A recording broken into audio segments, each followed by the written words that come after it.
There we go. Hey guys, welcome to split screen session. I'm here with Tenille Arts, looking beautiful as always, Tenille. Thank you. Thanks for having me. By the way, I love that name. Where did it come from? It's beautiful. Thank you. Well, I was actually named after the 70s band Captain and Tenille. So I love it. that's where I got my name. Yeah. And then what's the last name? Is that a Canadian last name or? I don't know of any other arts families like we they're my family's the only arts family that I know of in Canada. If somebody else knows of anybody else, like please let us know. So speaking of Canada, by the way, right off the bat, how many people find out you're from Canada and they're like, "Oh my God, you're like Shania Twain"? I did really early on, I would get those like comparisons all the time. Like even crossing the border, like when I was 15, people would be like, the border crossing people would be like, "Are you going to be the next Shania Twain?" I'm like, "Yeah." That's actually a good goal to have. Yeah. And have you? I believe Lindsay L's also from Canada. Do you guys have share any kind of bond within the country artists from Canada? I definitely think we do. Like as soon as I moved to Nashville, it was like, obviously there are hundreds of songwriters and musicians here in Nashville that are from the US, but everybody that I would run into would be Canadian, and we would have this instant bond, because we all came from small towns up in Canada, Yeah. and are chasing our dreams. We all, gave up stuff up there to come here. So we kind of have that special bond, I think. Let me ask you this: how big is country? Because country is obviously big here in America. Is it just as big in Canada, or is it kind of like a smaller genre of music up there? It's huge. I would say it's like the most popular genre up there. Like Really? people don't realize it. When big A-list artists come and play festivals and shows around where I'm from, I mean, people go nuts. The fans are crazy because we don't get those big concerts very often. So when we do, it's like everybody goes hard, and it's a lot of fun. So I mean, it's country music is everywhere up there. What's the biggest city that festivals and artists would come to near where you're from? So we have a Country Thunder Festival in Craven, Saskatchewan, which is about an hour and a half from where I grew up. And it's literally just a big dirt field. There's nothing there.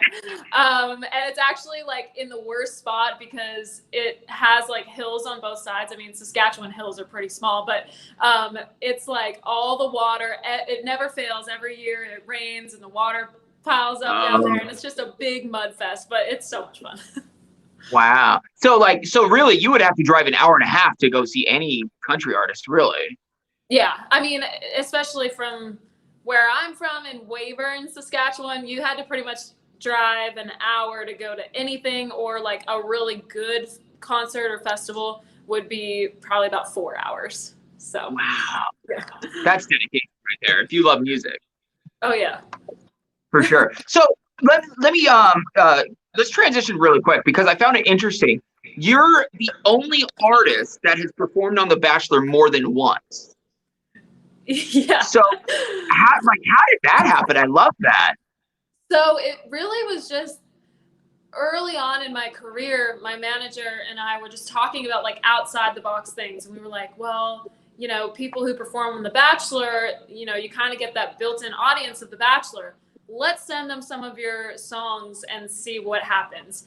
And one of the producers at the show just ended up falling in love with my music and my voice, and she was like, we'll have you on the show as many times as possible. She was just my biggest fan. So we didn't know the very first time that we were going to be asked back so many times, but they were just super supportive. And then, when I came out with my first single, they had me up there, and then now again with somebody like that. So it was really cool. Did you watch The Bachelor growing up or at all before that? Yeah, I mean, I was kind of one of those off and on. I would have the Monday night parties. I was pretty into it, still am. But yeah, so it was pretty. I was probably at my biggest crazy fan moment when you know, when I ended up being on the show the first time. So I was like, oh my gosh, that was the coolest thing I had ever done. Christina says, did you know Tenille actually invented The Bachelor? Been on the show that many times. I know how it goes. Right, exactly. So that's the thing. Like when you're performing on The Bachelor, because you don't really think of like you know, The Bachelor like with concerts and stuff. Like, how does that go along? What is the preparation you have going on to The Bachelor? Well, you know, it's pretty last minute as far as, you know, they'll pick the artist and it's maybe like a couple of weeks before you actually film the date.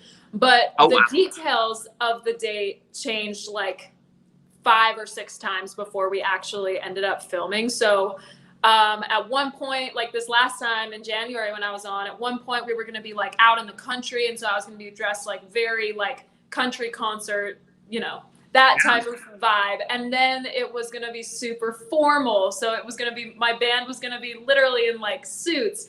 And then ended up being in this like beautiful wedding venue. So it was a little bit more chill, but it was still like a little dressy, you know. So it changed so much.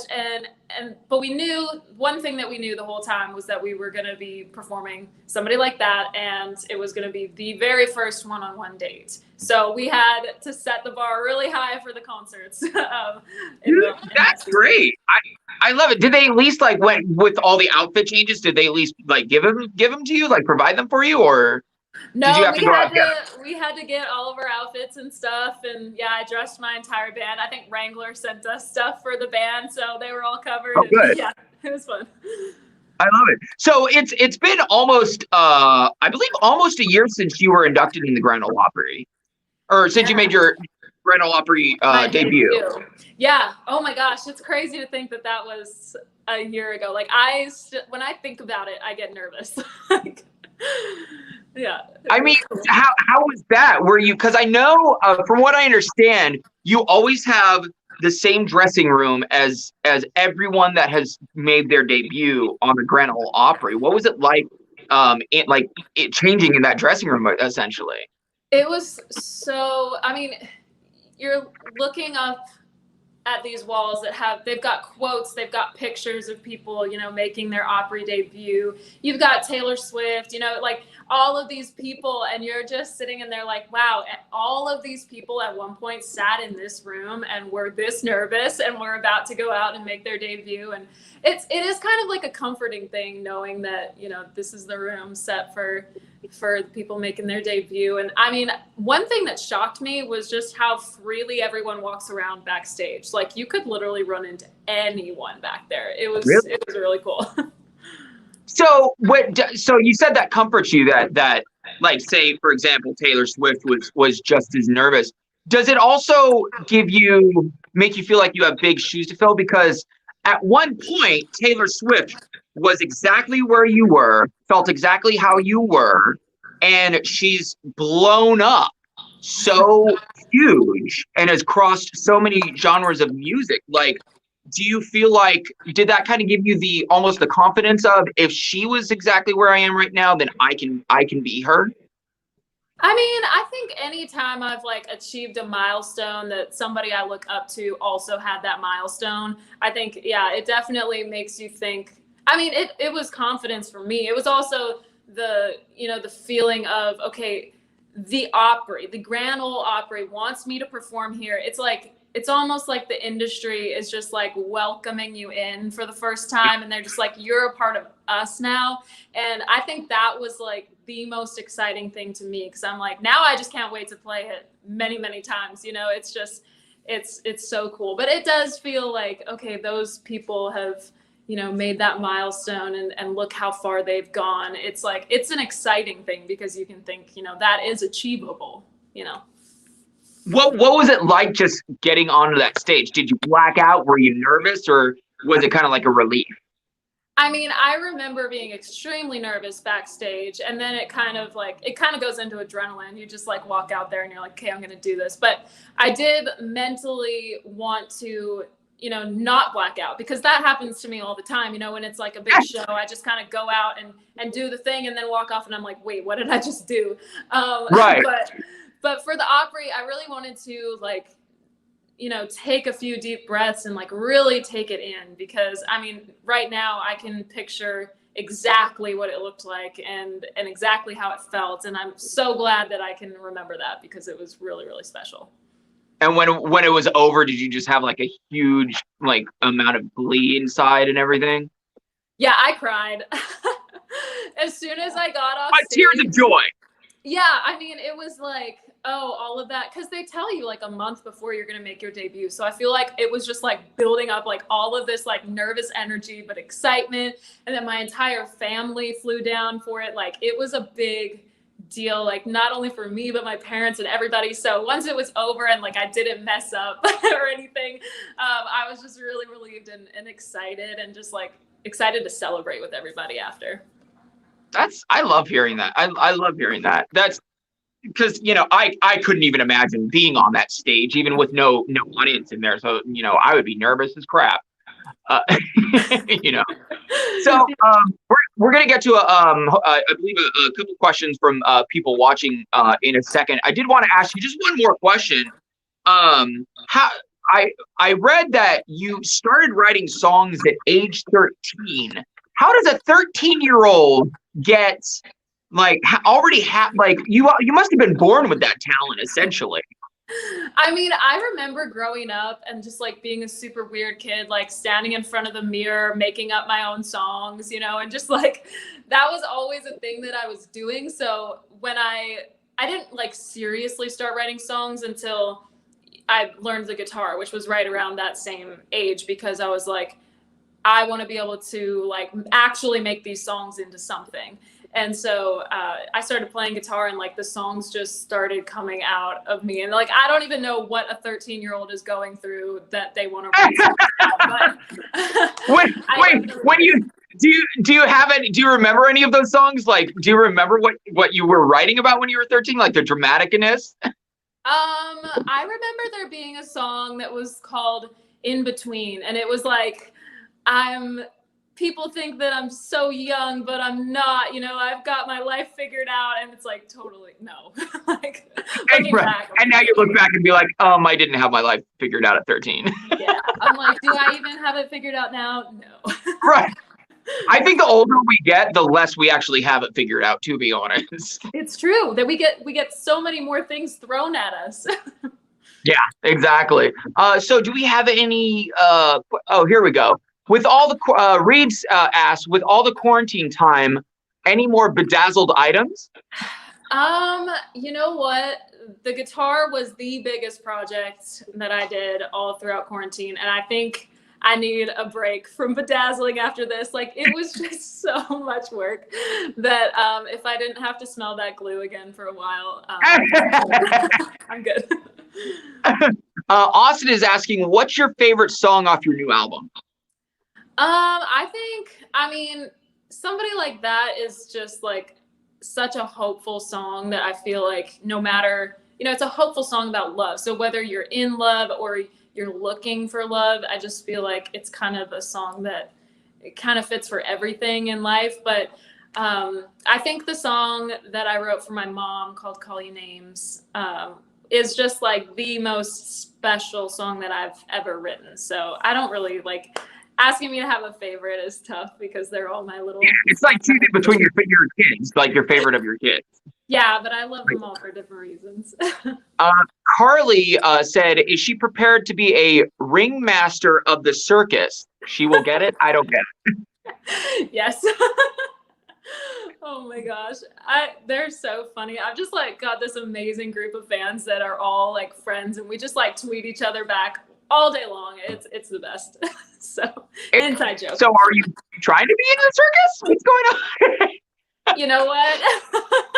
We'll just leave that one at that. And if you're on Twitter, you will see our back and forth there. Okay, I will look for that. Last question. Reed says, once COVID is over and we can go to concerts again, who would you dream to open for? I love that question. Ooh, oh my gosh. There are so many people that I look up to. I mean, I think Keith Urban would be fun. Carrie Underwood. I'm just a huge Carrie fan, and like her show is so theatrical. I think it would be fun to be a part of something like that. Or Maren Morris, you know, I don't know if she'll be touring again soon, but yeah, she's awesome. You know what? I read somewhere where she says even though she has a new kid, she's bringing that kid along with her. I love it. So, I think I mean, once you're at that level and you've got, you know, a bus and somewhere that you're comfortable, why not? You can bring them along and make it fun. So, I mean, honestly, that's the thing. So like I tell everyone this, like I consider myself, like, I don't even know what to call it, like a country artist feminist. Where stuff like that, where it's like you know, just someone like Maren Morris, where she is so willing to work at, you know, even when she's a new mom, is just like the superpowers that I feel like Maren has just to be able to do that, you know? It's so respectable.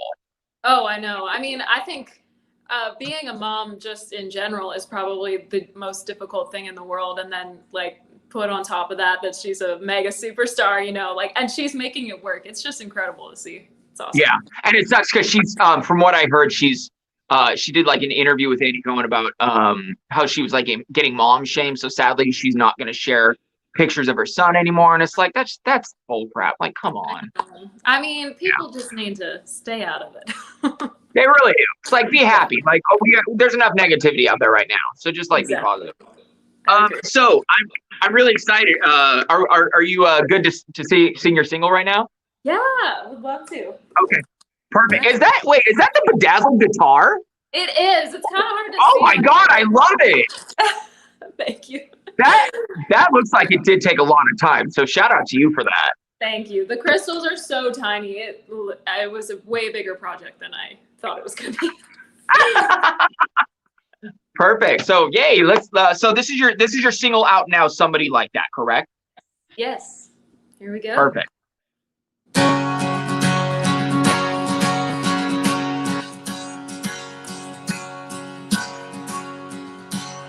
I've seen pickup lines and dive strangers slow dance. I've seen happy hour 2-for-1 turn to one night stands. I've seen neon rebounds, late night drunk dives. I've seen that Cinderella fairy tale go up in cigarette smoke. I've seen two hearts bet it all and still end up broke. Real thing won't be easy. Yeah, it might take a while, but I want that all in falling. Keep the fire burning like the first time. Feel it no matter what. If I'm gonna love somebody like that. Kind of heart, open arms, says forever, ever, never, ever take it back. If I'm gonna love somebody like that. I still remember Mama walking down the living room stairs, Daddy saying with a smile, that's my girl right there. They've had their share of ups and downs. I saw the best and the worst and the work and the worth it. So get to that all in falling. Keep the fire burning like the first time. Feel it no matter what. If I'm gonna love somebody like that. Kind of heart, open arms, says forever, ever, never, ever take it back. If I'm gonna love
Love it. Oh my God. And you know what? It made it even better with the bedazzled guitar for sure. I love it. Oh my gosh. Joy says amazing as always, Tenille. Oh God, I murdered your hometown. Saskatchewan. Yep. Oh yeah. Says hi. Yeah, so this is you. I missed these live and hearing her sing, oh my goodness, from Carly. Aww. And then so freaking talented, my goodness. I mean, that's the thing. It takes a lot to just, especially come on, social media live, and to do these songs live, and it takes so much talent. So I really do appreciate you doing that, by the way. Thank you so much. Well, I appreciate you guys having me and getting me out there to all your listeners and stuff. This is awesome. So yeah. Do you have, this might be a sore subject, but do you have any kind of a potential timeline of getting back out on the road and potentially coming out to California? I feel like it's pretty up in the air right now. I mean, I feel like everybody's kind of planning for 2021. And if that is the case, we will be out there. You can bet that, like, we'll be out on the road constantly if it's safe to do so. So I'm really looking forward to getting back out your way really soon. Perfect. Well, Tenille Arts, thank you so much. And I can't wait till we can once again see each other in person, everyone, so thank you so much for coming on with us. Thank you so much for having me. Hopefully see you soon.